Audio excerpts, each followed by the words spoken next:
नमस्कार दोस्तों, आज मैं लेकर आई हूँ दुर्गा सप्तशती के प्रथमो अध्याय यानी पहला अध्याय के पाठ करने से पहले कवचम, अर्गला, कीलक ये तीनों का पाठ किया जाता है। उसके बाद फिर अध्याय का पाठ शुरू किया जाता है। ओम श्री दुर्गे नमः। और पहला अध्याय शुरू करते हैं। प्रथम चरित्र के ब्रह्मा ऋषि, महाकाली देवता, गायत्री, छंद, नंदा, शक्ति, रक्तदंतिका, बीज, अग्नि तत्व और ऋग्वेद स्वरूप है। श्री महाकाली देवता की प्रसन्नता के लिए प्रथम चरित्र के जप में विनियोग किया जाता है। भगवान विष्णु के सो जाने पर मधु और केटभ को मारने के लिए कमल जन्मा ब्रह्मा जी ने जिनका सत्वन किया था, उन महाकाली देवी का मैं सेवन करता हूँ। वे अपने 10 हाथों में खड्ग, चक्र, गदा, बाण, धनुष, परिघ, शूल, भुसुंडी, मस्तक और शंख धारण करती है। उनके 3 नेत्र है। वे समस्त अंगों में दिव्य आभूषणों से विभूषित है। उनके शरीर की कांति नीलमणि के समान है तथा वे 10 मुख और 10 पैरों से युक्त है। मार्कंडेय जी बोले, सूर्य के पुत्र सार्वनिक जो 8वें मनु कहे जाते हैं, उनकी उत्पत्ति की कथा विस्तार पूर्वक कहता हूँ, सुनो।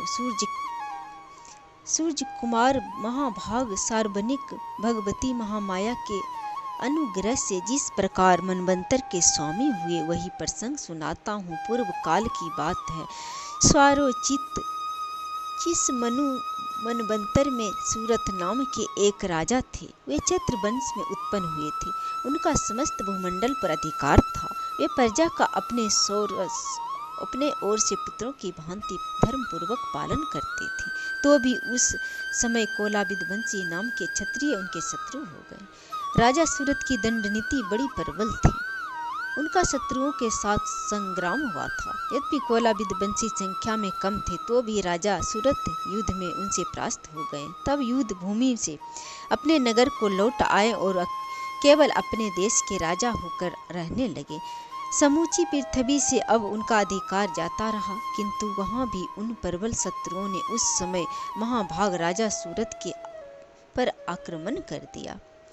राजा का बल क्षीण हो चुका था, इसलिए उनके दुष्ट, बलवान एवं दुरात्मा मंत्रियों ने वहां उनकी राजधानी में भी राजकीय सेना और खजानों को हथिया लिया।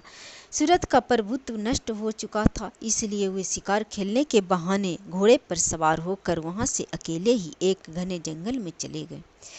वहां उन्होंने विप्रवर मेधा मुनि का आश्रम देखा, जहां कितने ही हिंसक जीव अपनी स्वाभाविक हिंसा वृत्ति छोड़कर परम शांति भाव से रहते थे।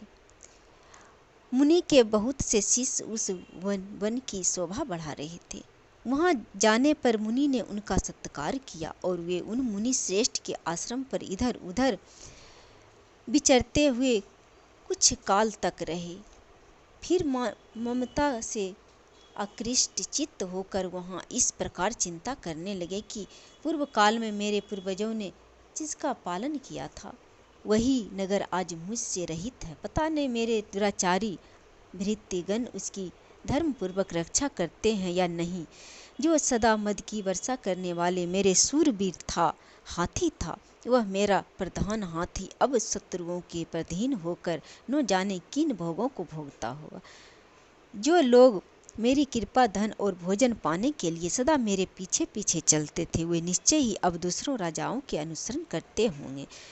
उन अव्ययी लोगों के द्वारा सदा खर्च होते होंगे रहने के कारण अत्यंत कष्ट से जमा किया हुआ मेरा वह खजाना खाली हो जाएगा। यह सब बातें और कई बातें राजा सूरत निरंतर सोचते रहते थे। एक दिन उन्होंने वहां विप्रवर मेधा के आश्रम में निकट एक वैश्य को देखा और उससे पूछा, भाई तुम कौन हो? यहाँ तुम्हारे आने का क्या कारण है? तुम शोक ग्रस्त और अनमने से दिखाई क्यों देते हो? राजा सूरत का यह प्रेम पूर्वक कहा वचन सुनकर वैश्य प्रणाम करके कहा। वैश्य बोले, राजन, मैं धनियों के कुल में उत्पन्न हुई एक वैश्य हूँ। मेरा नाम समाधि है। मेरे दुष्ट स्त्री पुत्रों ने धन के लोभ में मुझे घर से बाहर निकाल दिया। मैं इस समय धन, स्त्री और पुत्रों से वंचित हूँ। मेरे विश्वसनीयों ने, बंधुओं ने मेरा ही धन लेकर मुझे दूर कर दिया, इसलिए दुखी होकर मैं वन में चला आया हूँ। यहाँ रहकर मैं इस बात को नहीं जानता कि मेरे पुत्रों की स्त्रियों और स्वजनों की कुशल है या नहीं। इस समय घर में वे कुशल से रहते हैं अथवा उन्हें कोई कष्ट है। वे मेरे पुत्र कैसे हैं? क्या वे दुराचारी अथवा सदाचारी हैं?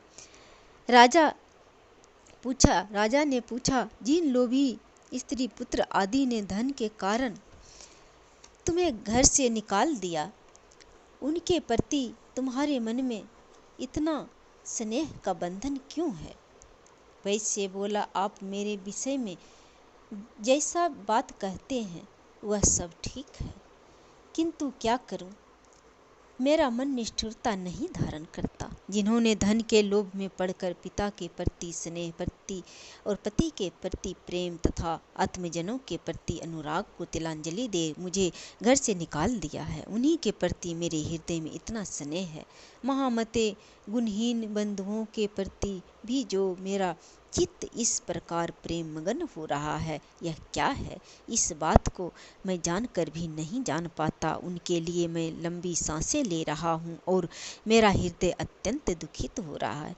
उन लोगों में प्रेम का सर्वथा अभाव है, तो भी उनके प्रति जो मेरा मन निष्ठुर नहीं हो पाता, इसके लिए क्या करूं? मार्कंडेय जी कहते हैं, ब्राह्मण तदंतर राजाओं में श्रेष्ठ सूरत और वह समाधि नामक वैश्य दोनों साथ साथ मेधा मुनि के सेवा में उपस्थित हुए और उनके साथ यथा योग न्याय अनुकूल विनय पूर्वक वार्तालाप करके बैठ गए।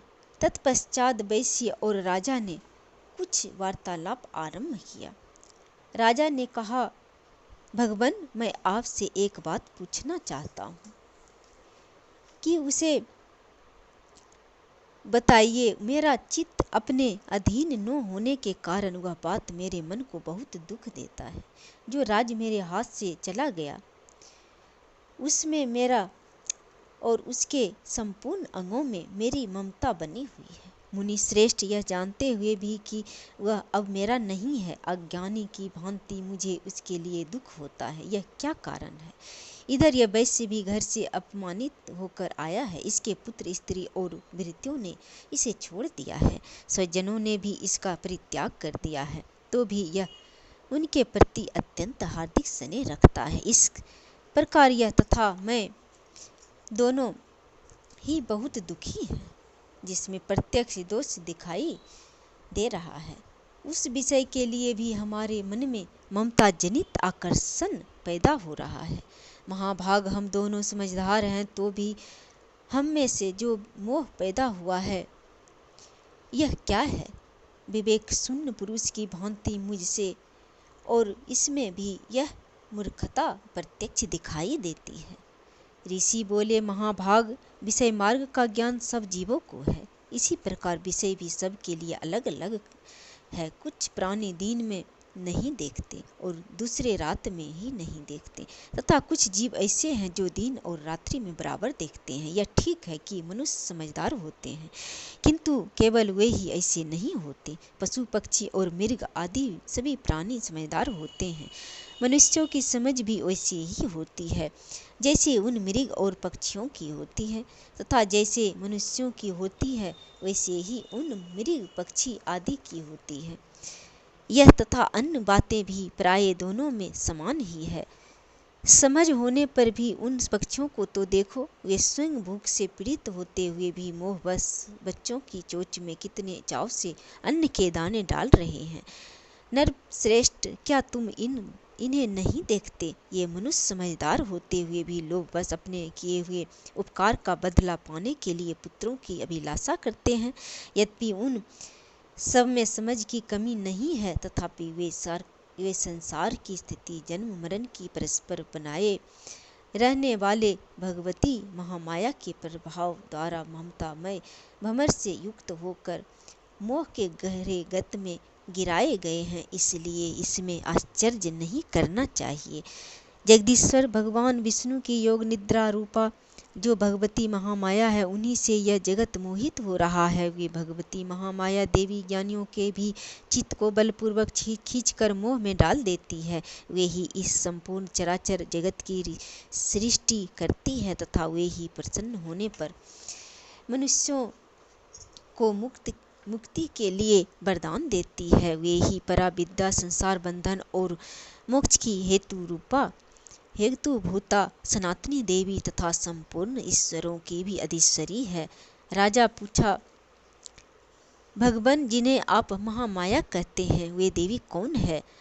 ब्राह्मण, उनका अभिभाव कैसे हुआ तथा उनके चरित्र कौन कौन है? ब्रह्मवेत्ता श्रेष्ठ महिष, उन देवी का जैसा प्रभाव हो, जैसा स्वरूप हो, जिस प्रकार प्रादुर्भाव हुआ हो, वे सब आपके मुख से सुनना चाहता हूँ। ऋषि बोले, राजन, वास्तव में तो वह देवी नित्य स्वरूपा ही है। संपूर्ण जगत उन्हीं का स्वरूप है तथा उन्होंने समस्त विश्व को व्याप्त कर रखा है। तथापि उनका प्राकट्य अनेक प्रकार से होता है, वह मुझसे सुनो। तथापि यद्यपि वे नित्य और अजन्मा है, तथापि जब देवताओं के कार्य सिद्धि करने के लिए प्रकट होती है, उस समय लोक में उत्पन्न हुई कहलाती है। कल्प के अंत में जब संपूर्ण जगत एकार्ण वर्ण में निमग्न हो रहा था, सबके प्रभु विष्णु शेष नाग सया बिछाकर योग निद्रा का आश्रय ले सो रहे थे। उस समय उनके कानों के मैल से दो भयंकर असुर उत्पन्न हुए, जो मधु और केटव के नाम से विख्यात थे। वे दोनों ब्रह्मा जी का वध करने के तैयार हो गए।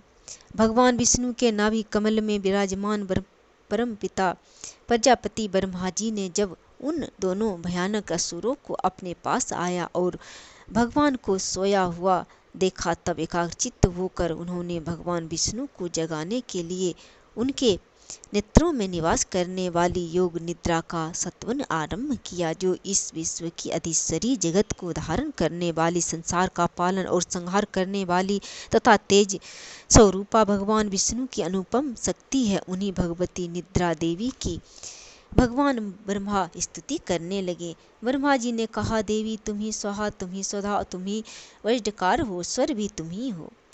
स्वरूप तुम्हारी जीवन दायिनी सुधा हो, नित्य अक्षर प्रणव में अकार, उकार, मकार, इन तीनों मात्राओं में के स्वरूप हो।